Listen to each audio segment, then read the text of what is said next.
मधुप गुनगुना कर कह जाता कौन कहानी यह अपनी मुरझाकर गिर रही पत्तियां देखो कितनी आज घनी इस गंभीर अनंत नीलिमा में असंख्य जीवन इतिहास यह लो करते ही रहते हैं अपना व्यंग्य मलिन उपहास तब भी कहते हो कह डालूं दुर्बलता अपनी बीती तुम सुनकर सुख पाओगे देखोगे यह गागर रीति किंतु कहीं ऐसा न हो कि तुम ही खाली करने वाले अपने को समझो मेरा रस ले अपनी भरने वाले।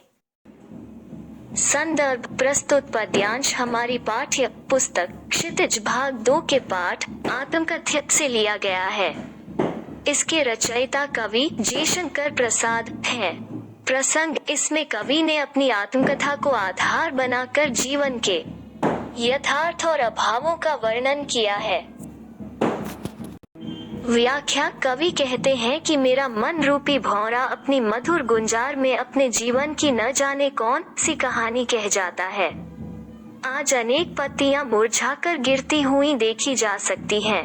आज इस गहरे तथा अंतहीन विस्तृत साहित्य रूपी आकाश में असंख्य लोगों के जीवन का इतिहास अंकित है। वे सब अपनी आत्मकथा लिखकर निंदनीय तरीके से अपना उपहास करते रहते हैं। हे मित्रों, उपहास होने पर भी आप लोग कहते हो कि मैं अपने वन की कमियों एवं कमजोरियों को सबको बतला दूं। मेरे जीवन के घड़े को खाली देखकर क्या तुम्हें सुख की अनुभूति होगी? मेरे जीवन के अभावों को जानकर क्या तुम्हें सुख मिलेगा? कहीं ऐसा न हो कि तुम मेरी विडंबनाओं को सुनकर स्वयं को जीवन के अभावों का दोषी मानने लगो और मेरे अभावों से प्रसन्न होकर अपनी कमियों को पूरा कर लो, अर्थात स्वयं सुखी हो जाओ।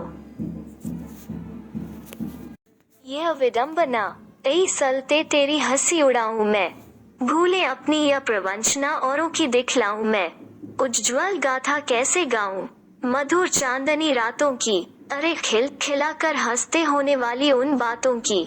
मिला कहाँ वो सुख जिसका मैं स्वप्न देखकर जाग गया, आलिंगन में आते आते मुस्किया कर जो भाग गया। जिसके अरुण कपोलों की मतवाली सुंदर छाया में अनुरागिनी उषा लेती थी निज सुहाग मधुमाया में। संदर्भ प्रस्तुत पद्यांश हमारी पाठ्य पुस्तक क्षितिज भाग 2 के पाठ आत्मकथ्य से लिया गया है। इसके रचयिता कवि जयशंकर प्रसाद हैं। प्रसंग इसमें कवि अपने सुख स्वप्नों का वर्णन करते हुए दुखी हो जाता है।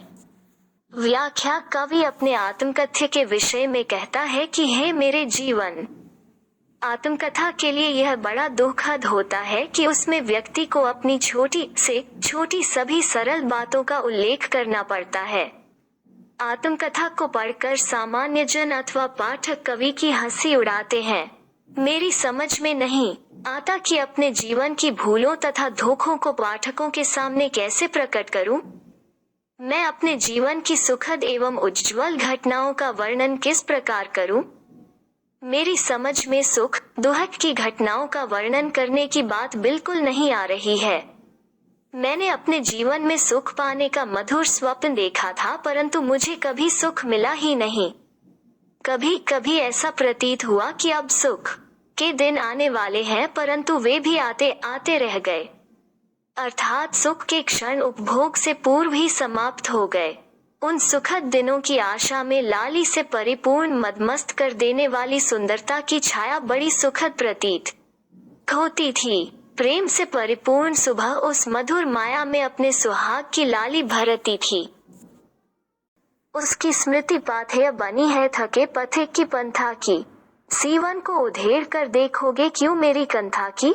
छोटे से जीवन की कैसे बड़ी कथाएं आज कहूँ।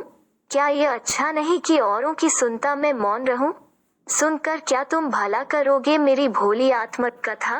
अभी समय भी नहीं, थकी सोई है मेरी मौन व्यथा।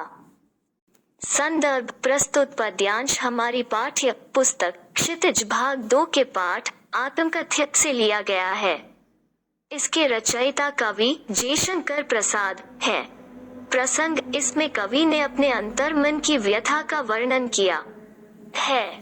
व्याख्या कवि कहते हैं कि जीवन के सुखद सपनों की यादें मार्ग में थके हुए मुझ यात्री के लिए सहारा बन गई हैं। मेरे अंतर्मन में जो दुखद घाव भरे हुए हैं उनको यदि उधेड़ कर तुम देखोगे तो उस राह में तुम्हें कुछ प्राप्त नहीं होगा। आज मैं इस छोटे से जीवन में घटित होने वाली बड़ी बड़ी कहानियों का वर्णन कैसे करूं? इस विषय में क्या यह उचित नहीं है कि मैं दूसरे लोगों की आत्मकथा को तो सुनता रहूं तथा अपने विषय में चुपचाप बना रहूं? कवि कहते हैं कि तुम मेरी सीधी एवं सरल कहानी को सुनकर क्या करोगे?